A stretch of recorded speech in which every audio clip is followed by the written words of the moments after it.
Selamat pagi, salam sejahtera bagi saudara-saudara dimanapun saudara berada. Mari kita siapkan hati kita untuk mendengarkan suara Tuhan di pagi hari ini. Mari berdoa. Ya Tuhan, penguasa atas kehidupan kami, sungguh kami bersyukur di hari ini atas besarnya kasih-Mu, untuk dalamnya cinta-Mu, dan indahnya anugerah-Mu kepada kami. Sejenak di pagi ini ya Tuhan, kami ingin diam, mendengarkan suara hati-Mu yang adalah sumber kebenaran dan kehidupan kami. Bantulah kami Roh Kudus, agar kami bisa memahami dengan baik dan bisa melakukannya dalam kehidupan kami. Dalam nama Tuhan Yesus Firman yang hidup kami berdoa. Amin. Kisah Para Rasul pasal 4 ayat 29 firman Tuhan demikian. Sekarang ya Tuhan, lihatlah ancaman-ancaman mereka, dan berikanlah kepada hamba-hamba-Mu keberanian sepenuhnya untuk memberitakan firman-Mu. Demikian firman-Nya. Renungan pagi edisi Rabu 11 Agustus 2021. Tetap berdoa meski dalam tekanan.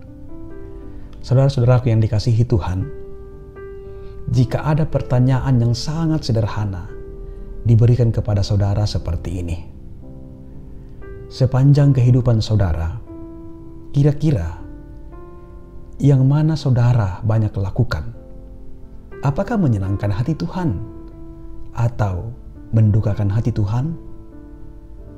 Kiranya pertanyaan yang sangat sederhana ini menjadi perenungan pribadi kita di awal hari ini, dan bisa dijawab sendiri dengan jujur di hadapan Tuhan. Saudara-saudaraku, Polikarpus, martir pada abad kedua, memilih mati daripada hidup tetapi menghujat Kristus. Ia diberi kesempatan hidup oleh penguasa yang membenci kekristenan pada saat itu jika ia bersedia menyangkali imannya. Apa jawabnya? Polikarpus menjawab, selama 86 tahun aku telah mengabdi kepada Kristus, dan Dia tidak pernah menyakiti aku. Bagaimana aku dapat mengkhianati Dia yang telah begitu baik kepada aku dan telah menyelamatkan aku? Sekarang aku lebih memilih mati daripada harus mengkhianatinya. Ia tidak takut saat jiwanya terancam, tetapi berani mempertahankan keyakinannya karena dia sungguh yakin dan menghidupi keyakinan itu. Saudara-saudaraku, konteks bacaan kita pada hari ini, di mana Rasul Petrus dan Yohanes mengalami ancaman. Mereka ditangkap, ditahan, dan disidang di hadapan pemuka agama Yahudi. Bisa dibaca di ayat 1-22. Baik para pembesar maupun bangsa Yahudi tidak percaya pada pemberitaan para rasul bahwa Yesus adalah Mesias, Sang Juru Selamat. Di tengah-tengah ancaman itu, jemaat tetap tekun berdoa. Bisa dibaca di ayat 24-30. Akan tetapi mereka tidak berdoa meminta perlindungan Tuhan supaya tekanan itu segera lenyap dan supaya mereka segera aman keadaannya. Yang mereka doakan ketika mereka dalam kondisi tertekan adalah meminta supaya Tuhan menganugerahi keberanian lebih besar lagi untuk memberitakan firman Tuhan. Ayat 29 bacaan kita pada hari ini. Ancaman dari pihak lain tidak membuat jemaat mula-mula ketakutan atau menyangkali iman supaya mereka aman dan selamat. Mereka menyadari keselamatan jiwa mereka, dan keselamatan jiwa banyak orang jauh lebih penting. Atau dengan kata lain, keberanian mereka menantang maut saat itu karena mereka sungguh sadar bahwa ada begitu banyak orang yang belum mengenal keselamatan dalam Yesus Kristus yang sangat penting untuk diberitakan kabar keselamatan itu. Mereka rela dalam kondisi yang terancam jiwanya demi keselamatan banyak orang. Sebuah pengorbanan iman yang sungguh-sungguh murni.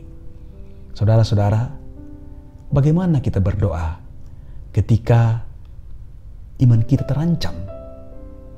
Ada kalanya keberadaan kita sebagai pengikut Kristus diusik sekelompok orang tertentu. dan bisa mengancam kita. Seringkali kita hanya berdoa supaya keadaan menjadi aman. Memang saudara, tidaklah salah berdoa demikian. Tetapi datangnya ancaman juga bisa melatih kita untuk mempunyai keberanian untuk tetap bersaksi. Dan di dalam ancaman itu pun iman kita bisa bertumbuh dengan baik, seperti yang telah dihidupi oleh para pendahulu kita. Saudara-saudara, Tuhan yang adalah sumber kekuatan kita akan terus ada menolong kita untuk terus bersaksi dalam kondisi apapun. Terpuji namanya, haleluya, amin. Mari kita berdoa.